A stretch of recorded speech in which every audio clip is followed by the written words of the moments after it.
नमस्कार मेरे प्यारे दोस्तों।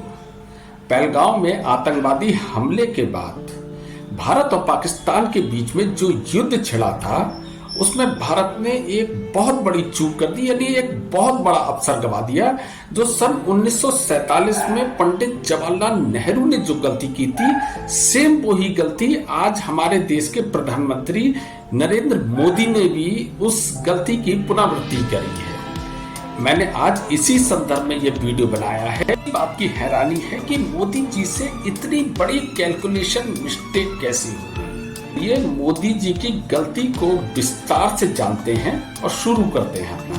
मोदी जी इतना बड़ा गोल्डन चांस गवा देंगे ऐसी तो मैंने उनसे कभी उम्मीद नहीं की थी। इतना कैलकुलेटिव व्यक्ति, एक एक चीज की कैलकुलेशन रखने वाला व्यक्ति इतनी बड़ी मिस्टेक कर सकता है तो मैं उम्मीद भी उनसे नहीं कर सकता था। इतिहास में अगर जवाहरलाल नेहरू की गलती दी जा सकती है कश्मीर के मुद्दे पर, तो आने वाले समय में मोदी जी की भी ये गलती दोहराई जाएगी और बार बार दोहराई जाएगी। क्योंकि आज के समय में जो भारत और पाकिस्तान का युद्ध शुरू हुआ था, सारी परिस्थिति हमारे फेवर में थी। हमारी जो सेना थी, दुनिया की चौथी सबसे पावरफुल सेना हमारी थी। बेहतरीन हथियार हमारे पास थे, सारे आधुनिक हथियार हमारे पास थे। हमारे पास राफेल जैसा फाइटर प्लेन था जो 4.5 जनरेशन का प्लेन है।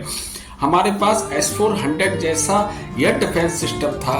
हमारे पास अग्नि है, पृथ्वी है, ब्रह्मोस है, आकाश है, पिनाका जैसी अत्याधुनिक मिसाइलें हमारे पास थी। हमारे पास T-10 जैसे टैंक हमारे पास थे, होवित्जर जैसी तोपें हमारे पास थी। यानी सब सैन्य परिस्थिति में हम पूरी तरह से सक्षम थे। यानी पाकिस्तान से हम कई गुना हम आगे थे। और रही बात आर्थिक स्तर की, तो इस समय हमारा आर्थिक स्तर भी बहुत बेहतरीन था। हमारा फॉरेन रिजर्व भरा हुआ था। पूरा विश्व समुदाय हमारे साथ में खड़ा हुआ था। उसके अलावा जो मुस्लिम समुदाय है भारतवर्ष का, वो भी हमारे ही पक्ष में खड़ा हुआ था, ना कि पाकिस्तान के पक्ष में खड़ा हुआ था। ओवैसी जैसा कट्टर इस्लामिक व्यक्ति वो भारत के पक्ष में बोल रहा था, पाकिस्तान को गालियां बक रहा था। इसके अलावा जो हमारे देश की जितनी भी विपक्षी पार्टियां हैं, वो चाहे या ना चाहे उससे भारत सरकार का समर्थन मिल चुका था। ऐसी बेहतरीन परिस्थिति थी। और युद्ध के दौरान हमने उनके 7 एयरबेस को पूरी तरीके से ध्वस्त उनके कर दिया था। आतंकवादी अड्डों को हमने पूरी तरीके से ध्वस्त कर दिया था। यानी आज की परिस्थिति में पाकिस्तान हमसे युद्ध करने के समय वो हम पर अटैक नहीं कर पा रहा था, बल्कि वो अपने हथियारों को छुपाए फिर रहा था। यानी पाकिस्तान का जो फ्रंट लाइन फाइटर जेट है F-16, उसको वो लड़ने के बजाय वो अपने ग्वादर पोर्ट पे ले जाकर उसने छुपा दिया था। इतना डर चुका था क्योंकि पाकिस्तान के पास इस समय बहुत ज्यादा वो आर्थिक तंगी से गुजर रहा था। वो अपने हथियारों की सर्विस ही नहीं कर पा रहा था। इस कारण उसके आधे से ज्यादा हथियार तो रखे खराब हो चुके थे, जो कि युद्ध की परिस्थिति में लड़ने लायक ही नहीं थे। उसके अलावा उसके समर्थन में कोई भी देश खड़ा नहीं हो पा रहा था। सीधे तौर पर चाइना, जिसके दम पर वो बहुत ज्यादा उछला करता था पाकिस्तान, वो भी इस समय अमेरिका के ट्रेड वॉर में ऐसा फंस चुका था, वो उसे उधरी से निपटना मुश्किल था। इस चक्कर में चाइना भी उसके फेवर में नहीं आ पा रहा था। तुर्की था, तुर्की इनडायरेक्ट सपोर्ट तो उसे कर रहा था, लेकिन खुल के उसके समर्थन में नहीं आ सकता था, क्योंकि पूरा यूरोप, पूरा अमेरिका, पूरे खाड़ी देश, मतलब पूरा विश्व समुदाय हमारे संग में आके खड़ा हो चुका था। हमारे पूरी परिस्थिति भारत के फेवर में थी। ऐसे गोल्डन चांस को भारत ने केवल एक DGMO कॉल के आधार पर रोक दिया, युद्ध विराम कर दिया। क्या ये POK लेने का सुनहरा अवसर नहीं था?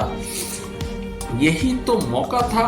हमारे देश के गृह मंत्री अमित शाह ने संसद में खड़े होकर कहा था कि वो हमारे देश का अभिन्न अंग है, इसके लिए हम जान दे देंगे। और आज जब आपको मौका मिला तो आपने उस मौके को एक ऐसी मूर्खतापूर्ण तरीके से आपने छोड़ दिया। पूरा पाकिस्तान सब तरफ से पिट रहा था, उधर से अफगानिस्तान उसे मार रहा था। उसी समय जो बलूचिस्तान है उसकी पीएलए ने आप पर हमला कर दिया था। पाकिस्तान में गृह युद्ध जैसे हालात बन चुके थे, क्योंकि इमरान खान के समर्थक इस अवसर का लाभ उठाना चाहते थे और इमरान खान को आजाद कराना चाहते थे। वो सड़कों पे उतर चुके थे, यहाँ तक कि उन्होंने एक दिन जेल तोड़ने की कोशिश करी थी। वहां की आर्मी जो थी वो परेशान हो चुकी थी कि अब हम इसमें भारत से लड़ें, परिस्थिति हो चुकी है देश के अंदर या उससे लड़ें। यहाँ तक कि उनका जो सेना प्रमुख है जनरल मुनीर, वो खुद छुपे छुपे भाग रहा था। वो युद्ध लड़ने के लिए विश्व बैंक से पैसे मांग रहा था, उसके पास युद्ध लड़ने के पैसे तक नहीं थे। तो इस तरीके के अगर आप गोल्डन चांस को छोड़ते हो मोदी जी, तो यह आपकी मूर्खता कहलाएगी। ये कोई भी समाज इसको कभी माफ नहीं करेगा। आपने इस टाइम अगर आतंकवाद का संपूर्ण आपको अंत करना था तो आपको पीओके इस समय वापस लेना चाहिए था। इनके बलूचिस्तान में पीएलए को थोड़ी सी सपोर्ट करने की जरूरत थी। जैसे 1971 में पाकिस्तान का एक टुकड़ा अलग होकर बांग्लादेश बना था, वैसे ही पाकिस्तान का एक टुकड़ा और अलग होकर बलूचिस्तान बनता। इस कार्रवाई से पाकिस्तान इतना पस्त हो जाता कि शायद 25 से 30 साल तक वो उठने की हिम्मत ही नहीं कर पाता। यानी आतंकवाद का संपूर्ण हल निकल सकता था, हमारे देश का मुकुट हमें वापस मिल सकता था।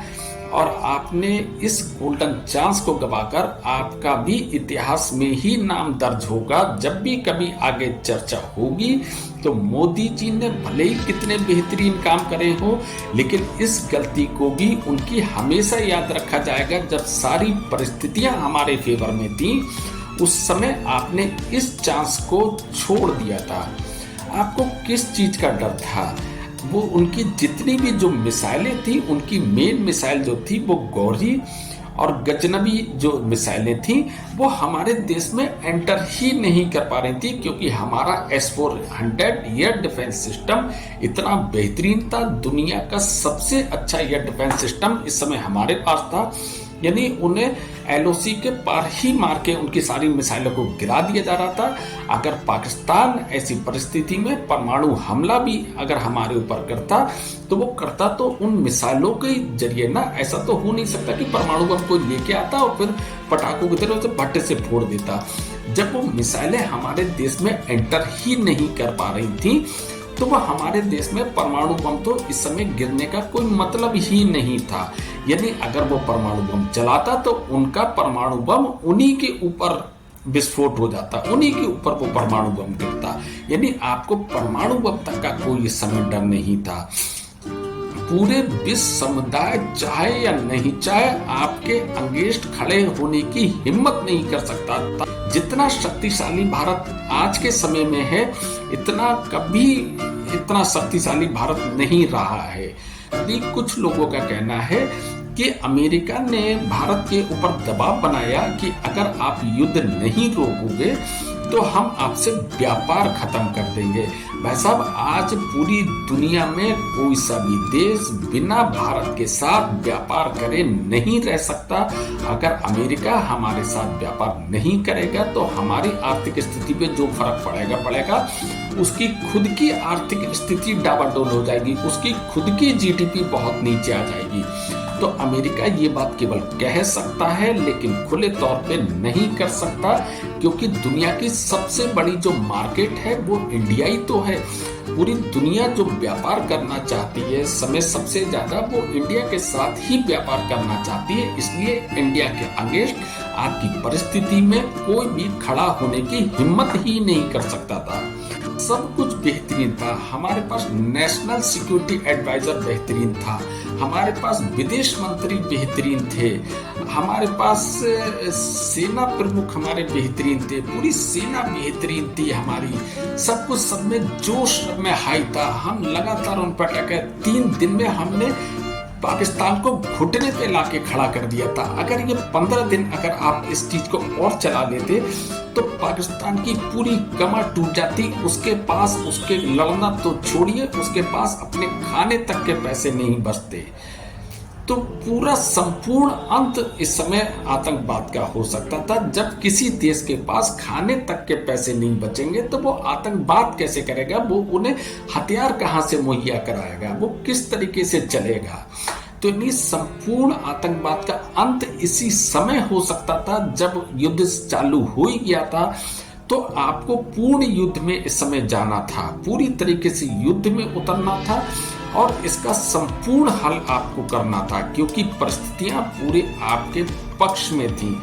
लेकिन अगर आप ये चीज नहीं कर पाए, आपने कैलकुलेशन मिस्टेक करी है, तो इतिहास में इस गलती को बार बार दोहराया जाए। अभी भारत ने पाकिस्तान पे जो भी कार्रवाई की थी वो अपने जो मेन अस्त्र हैं उनका तो यूज ही नहीं करा था। अभी वो केवल ब्रह्मोस से ही कहते हैं हमला कर रहा था। अगर कहीं वो अपनी अग्नि, पृथ्वी, आकाश या पिनाका को भी निकाल लेता तो कितनी बड़ी पाकिस्तान में तबाही हो जाती।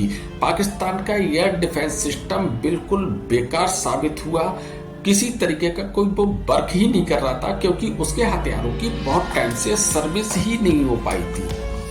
तो कैसे आप गलती कर सकते हो? आप प्रधानमंत्री हो, आपके पास इतने बड़े बड़े औहदे वाले लोग रहते हैं, आपके पास NSA आपके पास रहते हैं, नेशनल सिक्योरिटी एडवाइजर आपको सलाह देते हैं, आपको सेना प्रमुख सलाह देते हैं, बहुत सारे तरीके के ब्यूरोक्रेट्स आपको सलाह देते हैं।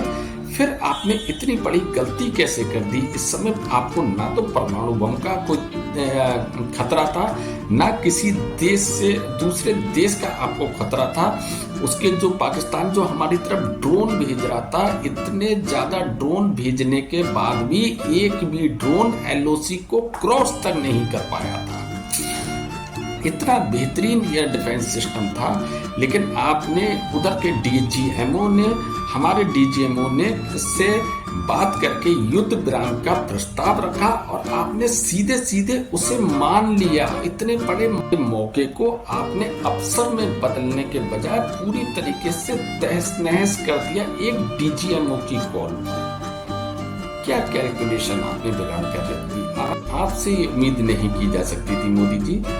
जो देश सिविल वॉर के कगार पे खड़ा हुआ था, उसका खुद उस देश के देशवासी उस देश के संग में नहीं खड़े हुए थे, अपने ही सेना को कोस रहे थे, अपने ही राजनीतिक नेतृत्व को कोस रहे थे। सेना इनकी बेकार हो चुकी थी, इनके वेपन्स बेकार हो चुके थे। हम बेहतरीन तरीके से काम कर रहे थे, हमें अपना सब कुछ जो खोया था वो वापस लेने का समय आ गया था।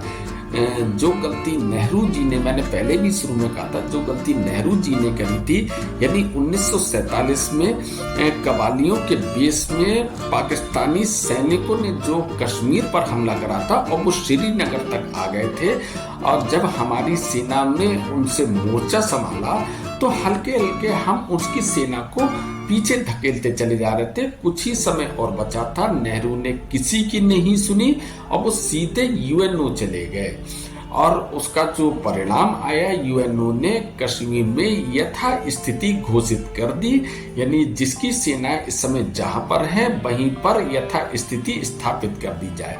यानी POK जो कश्मीर पूरी तरीके से हमारा था, वो चाहे ना चाहे वो नेहरू जी की गलती के कारण वो पाकिस्तान में POK हमारा चला गया। नहीं, एक नेहरू जी की बहुत बड़ी गलती थी, और आज उस गलती को सुधारने का आपको एक मौका मिला, और आपने उस एक मौके को आप अवसर में नहीं बदल पाए, उस चीज को आप कैश नहीं कर पाए। आपने क्या आपका केवल अगर यही आपकी सोच थी कि हमने आतंकवाद का बदला ले लिया, तो बदले तक अब आपको सीमित है। बदला कुछ नहीं, आज आपने बदला लिया और आपने युद्ध विराम करके पाकिस्तान को वर्ल्ड बैंक से लोन तक दिलवा दिया। अगर ये युद्ध चलता रहता तो वैसे ही वो बेकारी हो चुका था, उसे कोई बैंक लोन नहीं देती। जिस देश के पास लड़ने के लिए पैसा ही नहीं हो, उसे लोन लेने की ऐसी परिस्थिति में जरूरत हो, आपने उसे लोन दिलवा दिया, आपने उसे समय प्रोवाइड करवा दिया, एक समय दे दिया कि उसे अपनी गलती का एहसास हुआ था कि मेरे कौन से हथियार काम नहीं कर रहे थे।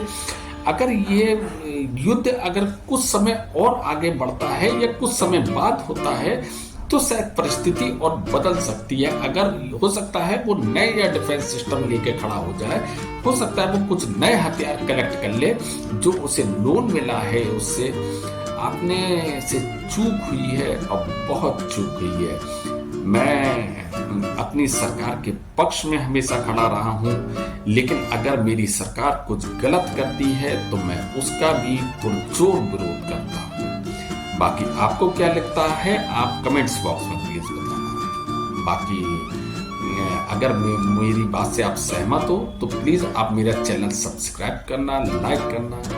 फिर मिलते हैं नेक्स्ट सैटरडे को, तब तक के लिए धन्यवाद। जय हिंद।